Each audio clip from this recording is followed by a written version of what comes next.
دلوقتي اللي بيروح يتجوز عندنا بيروح كأنه رايح ياخد خدامة تخدم العيلة كلها. بمعنى بر الوالدين ماشي، تقضى أبوك تساعده حلو، تساعد أمك حلو، تساعد أخواتك البنات مش حلو، تساعد أخواتك الشباب مش حلو.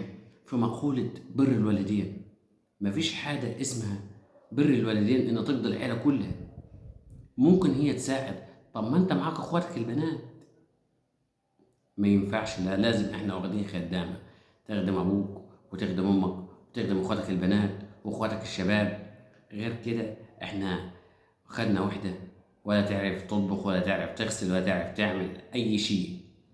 طب ما انا متجوزه مثلا لعبد الحميد مش للعيله كلها. لا طبعا، ما ينفعش، لازم العيله كلها تقضيها. لا كده لا تطلعي رعنة ويتكلموا عليكي كلام مش حلو. الحقوا، ده صاحية في العصر. طب صاحية في العصر مش عروسة؟ لا طبعا، ما ينفعش انها تصحى في العصر، لازم الساعة 7 الصبح.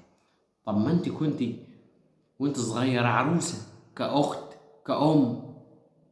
لا ما ينفعش، لازم تصحى بدري تقضي العيلة كلها. لا نطلع نتكلم عليها نقول عليها رعنة. هذا اللي حاصل عندنا.